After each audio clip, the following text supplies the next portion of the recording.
Dear students, now start. अपने आज की क्लास स्टार्ट करें। लीनियर इक्वेशंस जो अपना टॉपिक है, ग्राफिकल मेथड अपन कर रहे थे, तो कुछ और एग्जांपल्स हैं उसी टॉपिक के, वो कंटिन्यू करते हैं आगे।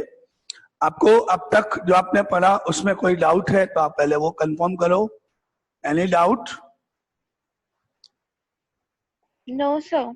ओके, चलो तो अपने आगे कुछ और एग्जांपल्स ग्राफिकल मेथड से।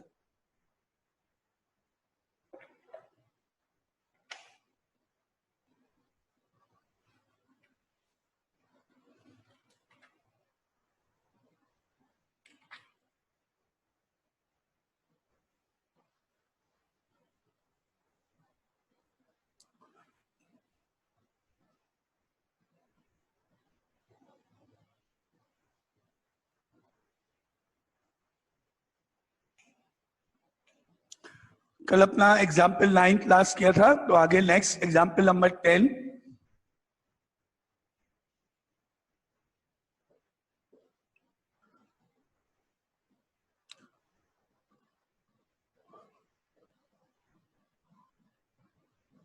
Draw the graph of line 4x plus 3y is equal to 24। इसका ग्राफ ड्रॉ करना है, स्टेप 1। फिर ग्राफ ड्रॉ करने के बाद right the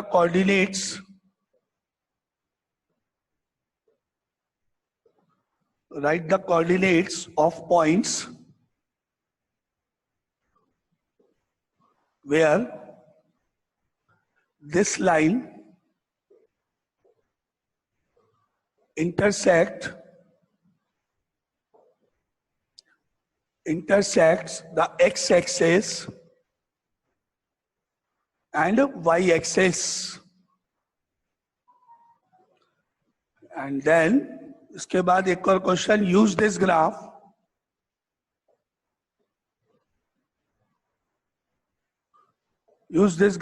to find the area of the triangle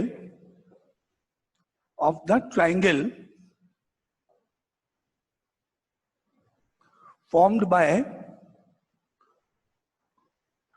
by the line and the coordinate axis।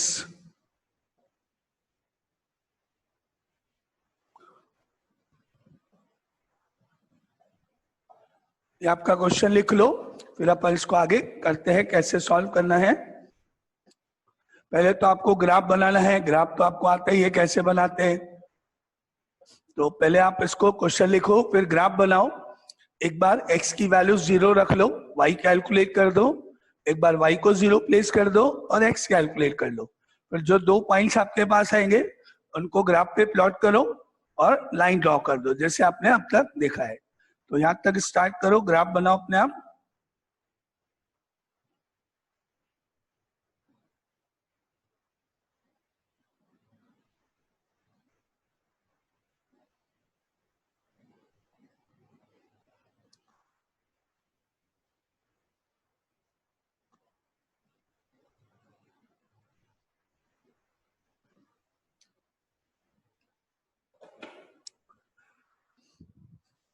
आपके पास equation जो given है 4x plus 3y is equal to 24।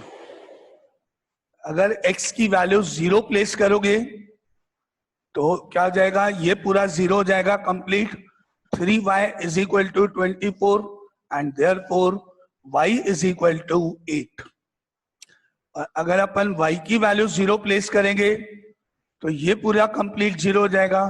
4x is equal to 24, therefore x is equal to 6। तो अब आपको उसको tabular form में लिखना है जैसे अपन ने अब तक किया। दो पॉइंट्स आपके पास आ गए, इससे अपन ग्राफ ड्रॉ करने जा रहे हैं, ठीक है।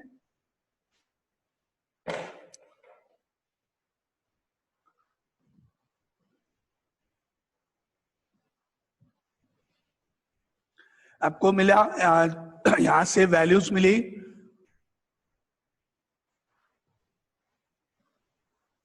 x equal to y equal to, जब x की वैल्यू 0 है, y की वैल्यू 8 है, और अगर y 0 है तो x की वैल्यू 6 है।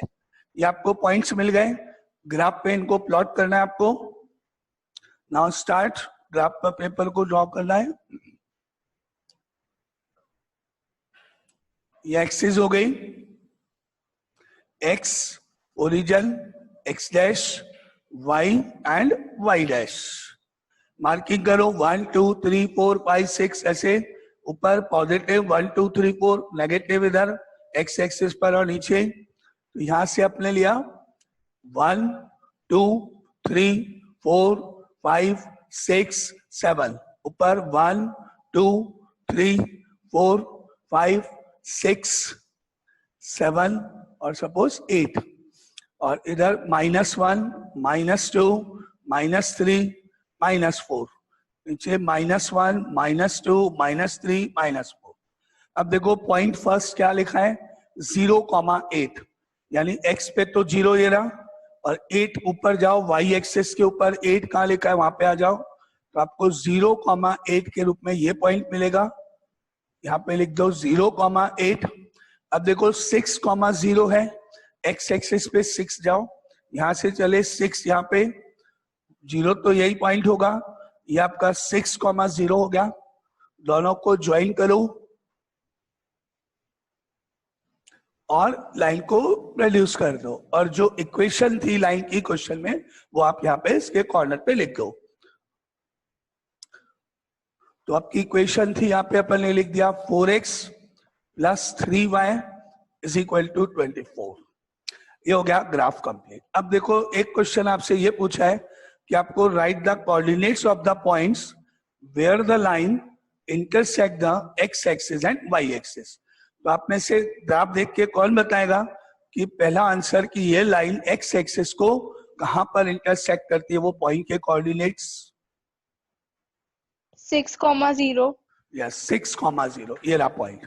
हम क्या लिखेंगे आंसर में, the given line, the line intersect the x axis at the point 6,0 and y axis at the point 0,8। 0,8। ये आपका आंसर वो हो गया जो आपको क्वेश्चन पूछा है। फिर एरिया आगे देखते हैं ना, तो आप इसको आंसर को ऐसे लिखोगे फर्स्ट पार्ट में, the line intersect the x axis at point 6,0 and y axis at point 0,8। ये आपका आंसर, ठीक है। नाउ एनी डाउट यहां तक? अब आपको एरिया फाइंड करना है। आप में से कौन बताएगा एरिया कैसे निकालेंगे, कौन सा ट्राइंगल, कौन से ट्राइंगल का एरिया? ओ, अगर ऊपर ए मान ले अपन, सपोज ये ए है, सपोज ये बी है, तो ट्राइंगल ओ ए बी। आपको क्या फाइंड करना है, area of triangle O A B. कौन बताएगा? Sir 1/2 into base into height। Correct. Base कितना है? 6। Yes, base is equal to, यहां से यहां तक distance, that is 6 units. Base is equal to 6 units and height 8। ये आपका परपेंडिकुलर हाइट हो गई, दैट इज 8 यूनिट्स। फॉर्मूला आपने आपको अभी बताया आपने, half into base into height. तो आप कैलकुलेट करो आंसर क्या होगा। Now area of triangle A O B is equal to half into base मतलब O B line, multiply by height मतलब ओ ए लाइन, ठीक है। और अब वैल्यूज प्लेस करने पर half O B is equal to 6 और इंटू 8, ठीक है। और अब half into base is equal to 6, height is equal to 8, 2 से 6 कट गया 3, 3 इंटू 8 24 हो गया, और स्क्वायर यूनिट्स, स्क्वायर यूनिट्स। ये आपके इस क्वेश्चन का आंसर है। अब आपका क्वेश्चन कंप्लीट हो गया। ग्राफ ड्रॉ करना था, वो पॉइंट्स बताने थे जहां पर लाइन एक्स और वाई एक्सिस को इंटरसेक्ट करती है, एंड एरिया निकालना था। अब आपका क्वेश्चन कंप्लीट है, नेक्स्ट पे चलेंगे। पहले आप इसमें कोई डाउट, किसी को कुछ पूछना है तो आप पूछ लो। नो, ठीक है, तो सबको क्लियर इसका मतलब क्वेश्चन। आगे चलते हैं, नेक्स्ट क्वेश्चन पे मूव करते हैं। एग्जाम्पल हो गया ये आपका 10।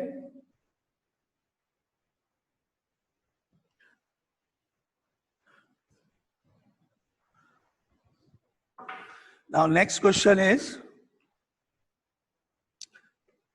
example 11. Draw graphs of the equations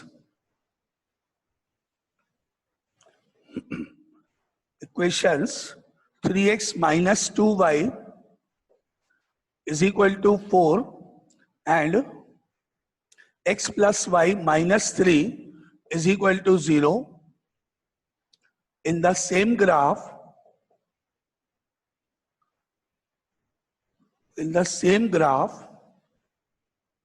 and find the coordinates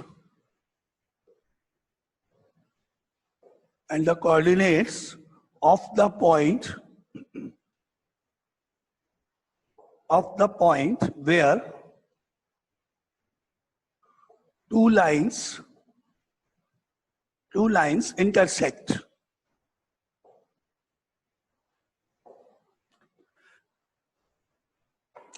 तो अब इस क्वेश्चन में आपके पास एक ये लाइन आपको ड्रॉ करनी है। आप इसको ड्रॉ करने के लिए वही सेम मेथड अप्लाई करोगे, एक बार x को 0, एक बार y को 0, या आपकी चॉइस के पॉइंट्स भी आप ले सकते हो। सिमिलरली फिर आपको ये लाइन ड्रॉ करनी है, एक बार x 0, एक बार y 0। दोनों लाइंस को जब आप प्लॉट कर दोगे, वो दोनों लाइंस आपस में एक दूसरे को कट करेंगी, तो आपको वो पॉइंट बताना है, उस पॉइंट के x और y कोऑर्डिनेट्स मुझे बताने हैं। ठीक है, ये आपका क्वेश्चन है। नाउ स्टार्ट करो आप एक बार अपने आप। अगर आप में से कोई बता सकता है, लिखें x और y के coordinates where the given lines intersect each other.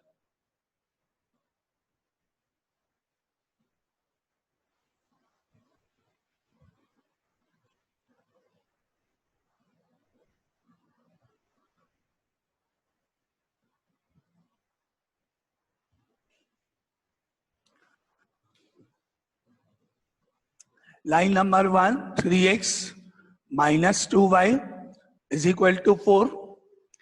If x is equal to 0, ये कंप्लीट फर्स्ट वाला पूरा complete 0, minus 2y is equal to 4 हो गया। अब 4 डिवाइडेड बाय माइनस 2 करेंगे अपन, तो y की वैल्यू माइनस 2 हो जाएगी। 4 डिवाइडेड बाय माइनस 2 करने पर y की वैल्यू -2, और अगर y की वैल्यू 0 प्लेस करें तो ये 2y कंप्लीट 0 हो गया। अब आपको मिलेगा 3x इज इक्वल टू 4। अब यहाँ पॉइंट चेंज कर लो, क्योंकि 3x इक्वल टू 4 में x की वैल्यू 4/3 आएगी, जो आपको प्रॉब्लम होगा प्लॉट करने में ना। तो आप वैल्यूज को चेंज कर लो। आप x की वैल्यू कुछ भी और प्लेस कर देते हैं अपन। सपोज अपन ने लिख दिया x इज इक्वल टू 2, तो यहाँ हो गया 3 into 2 6 minus 2y is equal to 4। अब 6 को उधर राइट साइड में भेजोगे, -6 हो जाएगा, तो आपको मिला -2y इज इक्वल टू 4 - 6। अब 4 में से 6 को माइनस करोगे, -2y इज इक्वल टू -2, और अगर नीचे अपॉन में -2 जाएगा, या आप माइनस माइनस कट कर दोगे, फिर 2 से डिवाइड करोगे अपॉन में, तो y की वैल्यू हो जाएगी 1, 2/2 यानी 1। तो आपको इस तरह से y की वैल्यू मिल गई 1। ये आपके दोनों पॉइंट्स हो गए लाइन 1 के लिए। ठीक है, नाउ यहां तक कोई डाउट? अब आप चलो लाइन 2 को लिखे, उसके लिए भी ऐसे ही 2 पॉइंट्स कैलकुलेट करें। पहले line 2 is x plus y minus 3 equal to 0। अगर अपन x की वैल्यू 0 रख देंगे तो ये पूरा 0 हो गया, फर्स्ट x वाला पार्ट। क्या बच गया? y minus 3 equal to 0, therefore y equal to 3। और अगर y की वैल्यू 0 रख देंगे तो ये मिडिल में 0 हो जाएगा, x माइनस 3 इक्वल टू 0, और x की वैल्यू 3। ओके, नाउ अभी तक आपको कोई डाउट? अब आप इनको यस बोलो। सर आपने x कैलकुलेट नहीं किया उस पहले वाली उसमें। इस वाले पार्ट में यस सर। देखो x को मैंने 0 रखा तो ये पूरा क्या हो गया, 0 हो गया। तो -2y बचा इज इक्वल टू 4 बचा, -2 नीचे डिवाइड किया तो y की वैल्यू -2 आ गई है ना। अब दूसरे पार्ट इसी में मैंने क्या किया, x की वैल्यू 2 रख दी, क्योंकि अगर मैं y को 0 रख दूंगा तो मेरा x क्या आएगा, फ्रैक्शन में आ जाएगा, जिसको ग्राफ पे प्लॉट करने में प्रॉब्लम आएगी थोड़ी, है ना, बीच में जाएगा। तो मैंने यहाँ पर x की वैल्यू यहाँ पर क्या रख दी, 2। तो 3 into 2 6 -2y is equal to 4। 6 को उधर भेज दिया तो -2y इज इक्वल टू 4 - 6। 4 में से 6 सब्ट्रैक्ट किया तो -2 हो गया, माइनस माइनस कैंसिल किया और 2 नीचे ले गए तो y की वैल्यू 1 हो गई। सेकंड पॉइंट में मैंने y को 0 नहीं रखा, क्योंकि अगर मैं y 0 रखूंगा तो x की वैल्यू 4/3 आ जाएगी, जिसको ग्राफ पे प्लॉट करने में प्रॉब्लम आएगी। क्लियर? Yes sir. है ना, पॉइंट चेंज कर दिया मैंने, दूसरा पॉइंट ले लिया। अब अपने पास दोनों के लिए ऊपर एक बॉक्स में दोनों बनाते हैं, दोनों पार्ट लिखते हैं। अब आपकी फर्स्ट जो लाइन थी वो ऊपर यहां लिखेंगे, उसके नीचे बॉक्स बना देते हैं। तो लाइन 1 थी आपके पास 3x - 2y = 4। इसके लिए आपने जो 2 पॉइंट्स यहां से निकाले उनको एक टेबल में बॉक्स बना के शो कर देते हैं।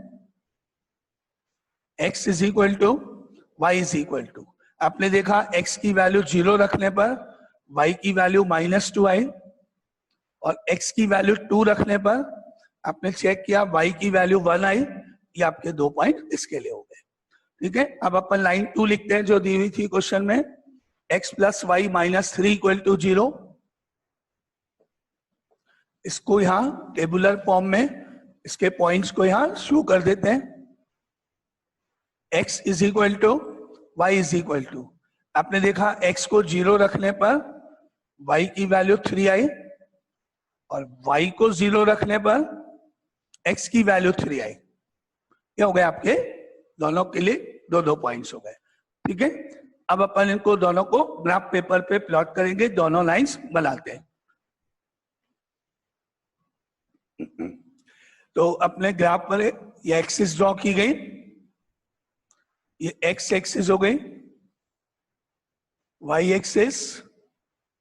ठीक है, अब आपने यहाँ पे मार्क किया 1 2 3 4 5 6, यहाँ पे गए -1 -2 -3 -4, ऊपर +1 +2 +3 +4 +5, -1 -2 -3 -4।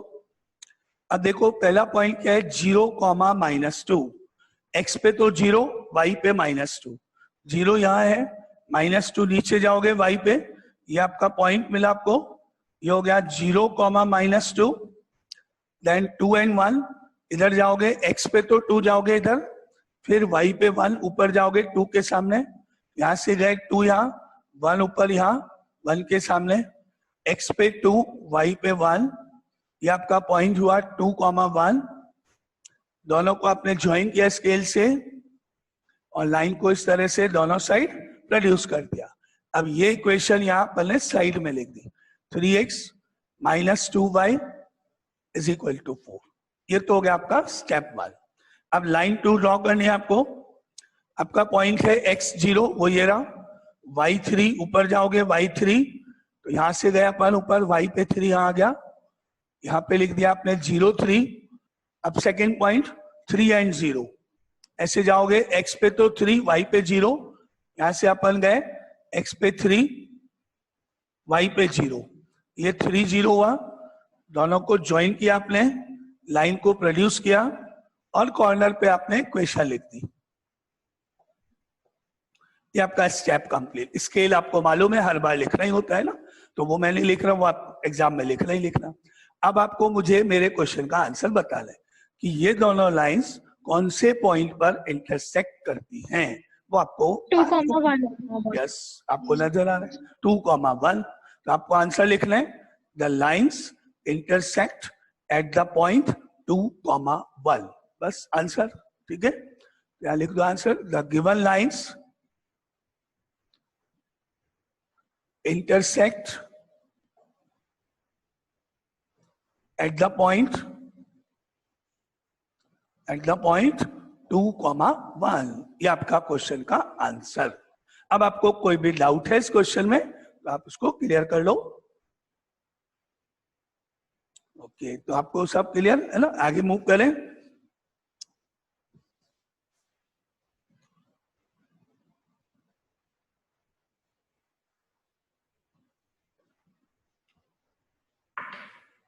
ये हो गया आपका एग्जाम्पल नंबर 11 था ये. नाउ नेक्स्ट क्वेश्चन पे मूव करते हैं. Example number 12.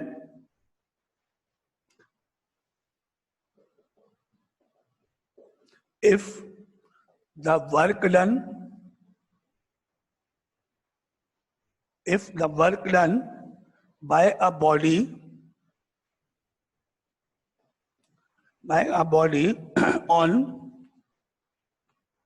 on application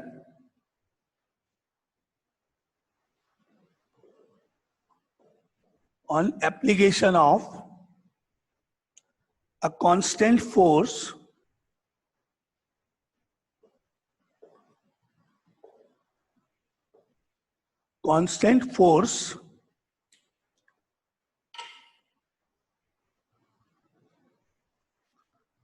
is directly proportional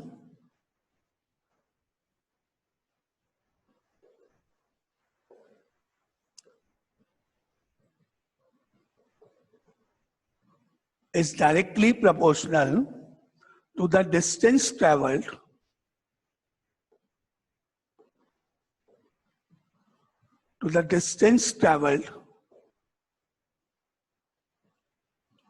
by the body. Express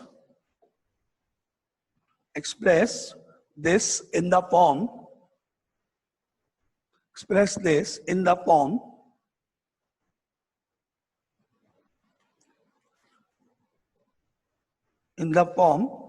of an equation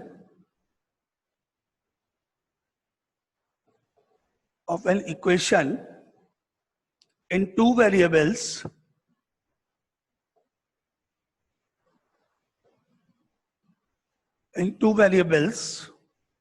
and draw the graph of the same by taking the constant force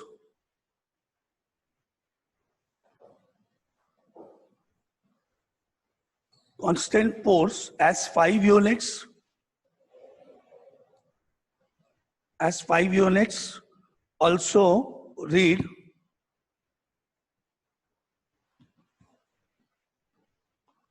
from the graph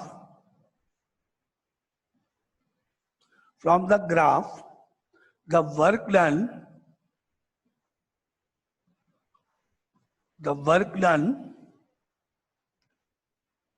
when the distance traveled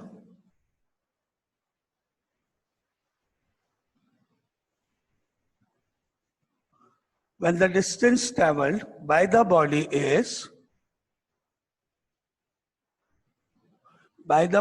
is first part 2 units and second part 0 units. ये आपका question है. आप पहले question लिख लो, फिर उसके बाद अपन इसका मीनिंग देखते हैं क्या मतलब है, क्या क्वेश्चन में करना है.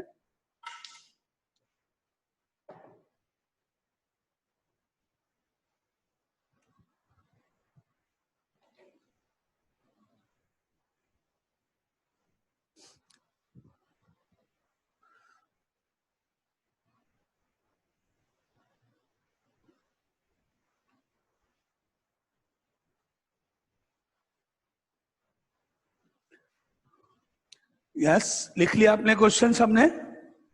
Yes sir. अब पढ़ते हैं, देखो क्वेश्चन क्या लिखा है.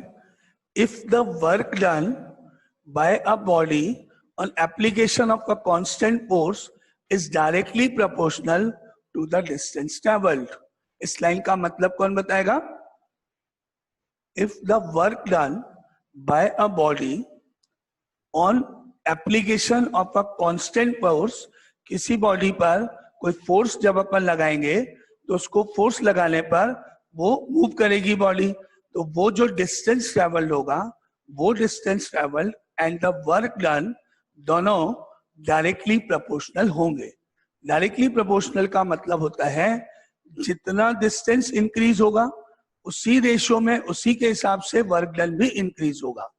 इफ डिस्टेंस आप इंक्रीज कर रहे हो मान लो, तो आपका जो वर्क डन है वो भी इंक्रीज होगा. अगर आपने डिस्टेंस कम ट्रेवल किया, डिस्टेंस डिक्रीज हुआ, तो आपका वर्क डन भी डिक्रीज होगा. दोनों सेम डायरेक्शन में मूव करेंगे. यहाँ सेम डायरेक्शन से मेरा मतलब क्या है? बोथ इंक्रीजेस साइमल्टेनियसली और बोथ डिक्रीजेस साइमल्टेनियसली. एक क्या होता है, आपने किसी को इंक्रीज किया, इसको डबल किया, ट्रिपल किया, बढ़ाया, इंक्रीज किया, तो दूसरी क्वांटिटी डिक्रीज हो गई. जैसे जैसे आप इंक्रीज करोगे वैसे वैसे डिक्रीज हो जाता है. तो that is called inversely proportional. और एक मेथड क्या होता है, जैसे जैसे आपने इंक्रीज किया वैसे वैसे सेकंड पार्ट भी इंक्रीज होता गया, and that is called directly proportional. तो यहाँ पर इस क्वेश्चन का मतलब है जितने ज्यादा डिस्टेंस ट्रेवल होगा उतना ही ज्यादा वर्क डन होगा.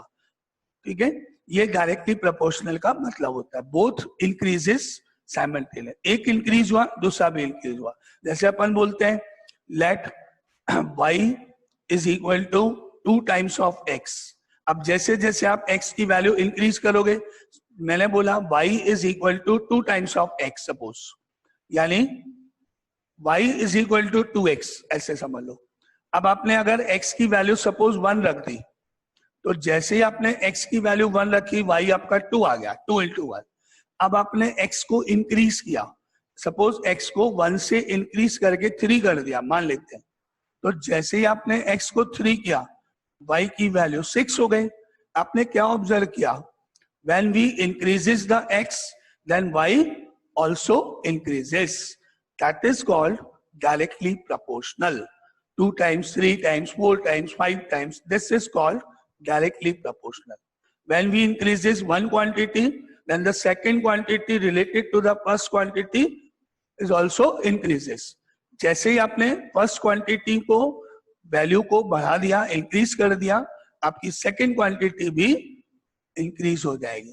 जैसे अपन कोई परचेजिंग कर रहे हैं, मार्केट से कोई परचेज कर रहे हैं, तो जो कॉस्ट होती है अपनी परचेजिंग कॉस्ट, वो नंबर ऑफ आर्टिकल्स पर डायरेक्टली प्रोपोर्शनल होती है. जितने ज्यादा आइटम्स आप परचेज करोगे उतनी आपका बिल बढ़ता जाएगा, उतने आपका एक्सपेंडिचर बढ़ती जाएगा, उतनी आपकी कॉस्ट बढ़ती जाएगी. आप मार्केट गए, मार्केट में आपने स्टेशनरी शॉप पे गए, वहां आपने एक रजिस्टर परचेज किया, सपोज वो रजिस्टर 25 रुपीज का है, लेकिन आपने 2 रजिस्टर परचेज किए तो डबल होके 50, 3 किए तो 75. जैसे जैसे नंबर ऑफ रजिस्टर्स इंक्रीज होंगे आपकी कॉस्ट भी इंक्रीज होती जाएगी. That is called directly proportional. ठीक है, एक आपको मैंने लिखा है यहाँ पर, suppose let y is equal to half of the x. y की वैल्यू x की वैल्यू का हाफ है. सपोज क्या मैंने बोला आपको? Let y is the half of the x. y is equal to half of the x, यानी y की वैल्यू x/2 है. y is equal to x/2. ठीक है, अब आपने इसमें क्या करा? अगर x की वैल्यू सपोज आपने 2 रखी, तो आपको y की वैल्यू 1 मिली, 2/2. और अगर आपने x की वैल्यू 4 रखी तो y की वैल्यू आपको 2 मिली. इस तरह से तो आप x को जिस इंक्रीज कर रहे हो लेकिन आपका y डिक्रीज हो रहा है. इसको ऐसे समझो, इसमें थोड़ा और कनेक्शन करो.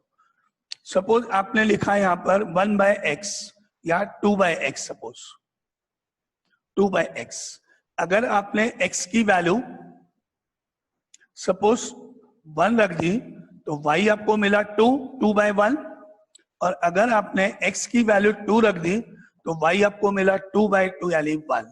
आपने क्या देखा, क्या ऑब्जर्व किया, x को 1 से 2 इंक्रीज करेंगे लेकिन y की वैल्यू डिक्रीज हो गई, पहले 2 थी बाद में 1 हो गई। तो ऐसे केस में क्या हुआ, जैसे जैसे आप x इंक्रीज करते जाओगे y की वैल्यू डिक्रीज होती जाएगी, and that is called inversely proportional. ये होता है आपका एक तरह से ना, एक नॉर्मल एक एग्जाम्पल छोटा सा प्रैक्टिकल में, कि अपने पास एक नॉर्मल रूल होता है, जितना ज्यादा तेज आप व्हीकल चलाओगे, स्पीड जितनी ज्यादा रखोगे, उतना ही पेट्रोल का एक्सपेंडिचर बढ़ता है एक लिमिट तक। आप जनरली नोट करोगे, कभी टैक्सीज वगैरह में कहीं लॉन्ग पे गए हो आप, बाहर कहीं पे टैक्सी में, कैब वगैरह में, तो वो टैक्सी वाले एक लिमिट 90 to 100 के बीच में ड्राइव करना पसंद करते हैं, 100 से ऊपर नहीं जाने की कोशिश करते हैं, भले पूरी रोड हाईवे पूरा खाली हो। अगर पूरा रोड खाली है तो भी वो 90 to 100 के बीच में मूव करना पसंद करते हैं, और रोड के ऊपर आपका भले ही पूरी रोड खाली हो, आपके पास से बहुत सारी गाड़ियां ओवरटेक कर रही है 120 स्पीड 1, लेकिन वो कैब जो टैक्सी वाले हैं वो उसके हिसाब से चलते हैं, क्योंकि 90 to 100 के बीच में आपका जो पेट्रोल एक्सपेंसेस है वो है। जैसे ही आपने उसको इंक्रीज करा, स्पीड बढ़ाई 120, 130, 140, पेट्रोल एक्सपेंसेस बढ़ता जाएगा, पेट्रोल एक्सपेंसेस भी बढ़ता जाएगा। दैट इज डायरेक्टली प्रोपोर्शनल का एक एग्जाम्पल। ये आपके दो तरह के क्वेश्चंस हैं।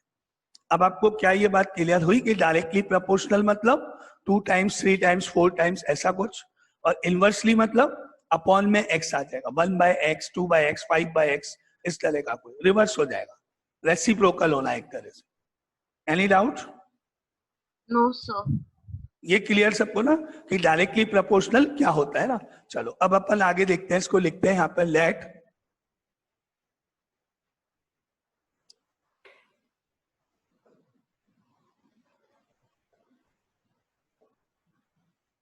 वर्क डन भी y, मान लेते हैं वर्क को अपन y से डिनोट करते हैं, एंड डिस्टेंस ट्रेवल को अपन x से डिनोट करते हैं, एंड डिस्टेंस ट्रेवल भी x, ठीक है। और जो कांस्टेंट फोर्स है, फिक्स्ड कांस्टेंट फोर्स है जो आप अप्लाई करने जा रहे हो, उसको हमने किसी भी एक सिंबल से लेट कर दिया, कांस्टेंट है ना, and let constant force be suppose C constant से C ले लिया, या आप F ले लो या कोई भी सिंबल। तो आपने लेट किया, जो वर्क डन है वो आपने y से डिनोट किया, डिस्टेंस ट्रेवल x से डिनोट किया, और कांस्टेंट फोर्स C। कांस्टेंट मतलब जैसे मैंने आपको बोला 2 times हो गया, वो कांस्टेंट हो गया, हमेशा 2 times होगा, x चेंज होता जाएगा, y चेंज होता जाएगा, 2 फिगर कांस्टेंट फोर्स है। तो अब आपकी इक्वेशन बनी डायरेक्टली प्रोपोर्शनल के हिसाब से। नाउ देयरफॉर वर्क डन यानी y इज इक्वल टू, जैसे मैंने 2x बोला, 3x होता है, 4x होता है, constant number 2 3 4 multiply by other variable. तो मैं कहूंगा now therefore work done y is equal to constant number c 2 times 3 times वाला and other variable x।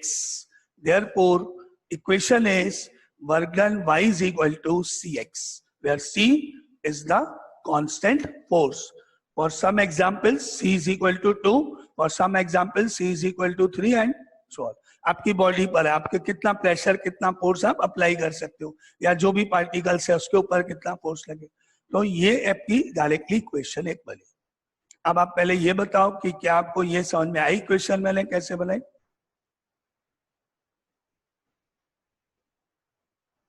Any doubt? No sir. ये समझ में आया स्टेप ना, सी एक्स वाई सबको मीनिंग और स्टेप्स क्या किया अपन है। जैसे मैंने यहाँ पे पहले आपको y इक्वल टू 2x लिखा था उस तरह का है। चलो अब आगे पढ़ते हैं कांस्टेंट, ये तो यहाँ इक्वेशन है। अब आगे आप क्वेश्चन पढ़े, क्या लिखा था क्वेश्चन में, डायरेक्टली प्रोपोर्शनल तो हो गया, express this in the form of an equation in 2 variables कर दिया आपने, and draw the graph of the same. अब अपन इसका ग्राफ बनाएंगे by taking the constant force as 5 units. Constant force मतलब C की वैल्यू आपको क्वेश्चन में गिवन है 5, तो अपन C की जगह 5 लिख के इसको ड्रॉ कर देते हैं। Now, because constant force यानी C is equal to 5 है, क्वेश्चन में गिवन है. Now therefore the equation is y is equal to 5x. C की वैल्यू रखने पर अब आपकी इक्वेशन इस फॉर्म में आ गई है. ठीक है. नाउ नेक्स्ट पार्ट आगे पढ़े, क्या लिखा है. Also read from the graph. तो वो बात की बात है, रीड फ्रॉम द ग्राफ तो बाद में, पहले ग्राफ तो बने. तो ये अब आपको इक्वेशन फॉर्म हो गई है, y इक्वल टू 5x. इसका ग्राफ बनाना है. एक बार आप x की वैल्यू 0 रख लो और एक बार आप x की वैल्यू 1 रख दो, तो 2 पॉइंट्स आ जाएंगे. क्योंकि x 0 रखोगे तो y अपने आप 0 हो जाएगा, और अगर y 0 रखोगे तो भी x तो 0 आएगा. इसलिए एक पॉइंट तो 0 x की जगह, और दूसरा कोई भी और 1 2 कुछ भी रख देते हैं. अच्छा, अभी 2 मिनट्स के आसपास टाइम बचा है अपने पास क्लास में, लेकिन अपन इस क्वेश्चन को कंप्लीट करेंगे. अगर मान लो ये क्लास कट जाती है, ये क्वेश्चन नहीं होता, तो आप तुरंत उसी वक्त इसी वापस से ज्वाइन कर लेना. 2 मिनट और लगेगी मैक्सिमम, क्वेश्चन वैसे पूरा हो जाएगा. नहीं होता है बाई चांस तो कल रिपीट नहीं करना पड़ेगा. तो अब आगे x की वैल्यू 0 रखनी है, y की वैल्यू देखते हैं. मैंने इस इक्वेशन में x की वैल्यू 0 रख दी तो y 0 हो गया, 5 इंटू 0. और अगर मैंने x की वैल्यू 1 रख दी तो y की वैल्यू 5 हो गई. 5 इंटू 1 इज 5. और मुझे इस इक्वेशन के 2 पॉइंट्स मालूम पड़ गए, ऊपर लिख देते हैं. इक्वेशन है y is equal to 5x. इसके नीचे आपने एक टेबुलर फॉर्म में दोनों पॉइंट्स लिख दिए. x is equal to y is equal to, x की वैल्यू 0, y की वैल्यू 0, x की वैल्यू 1, y की वैल्यू 5. ठीक है. नाउ यहां तक कोई डाउट है किसी को तो बोलो, है ना. आप वापस ज्वाइन कर लेना, है ना, याद से कि अगर अपन आए क्वेश्चन इनकम्प्लीट, क्योंकि फिर वापस लिखना पड़ेगा. तो ये तो पूरा कर लीजिए आज. यहां तक कोई डाउट है नहीं. अब इसको ग्राफ पे अपन प्लॉट करने जा रहे हैं. तो ये अपने एक्सिस ड्रॉ हुए. ये ओरिजिन है, x है, y है, x डैश y डैश. अपने यहां मार्क किया 1 2 3 4 5. 1 2 3 4. -1 -2 -3. -1 -2 -3. पहला पॉइंट है x0 y0. ये तो ओरिजिन हो गया, आपको मालूम है. तो ये आपका 0 0 हो गया. फिर है 1 एंड 5. x पे 1 ये रहा, y पे 5 ऊपर जाओगे आप, यहाँ 5 है सपोज, ये आपका हो गया पॉइंट 1 एंड 5. दोनों को ज्वाइन करो ऐसे और लाइन को ऐसे रिड्यूस कर दो, तो आपको ये लाइन ऐसे मिली. और इसके कॉर्नर पर यहाँ आप इक्वेशन ऐसे लिख लो. ये तो हो गया ड्रॉ वाला पार्ट कंप्लीट, है ना. क्वेश्चन था ड्रॉ, ड्रॉ आपने कर दिया. अब आगे देखते हैं. आगे आपके पास नेक्स्ट स्टेप है, from the graph, also read from the graph the work done when the distance travel by the body is 2 units. Work done बताओ, मतलब y की वैल्यू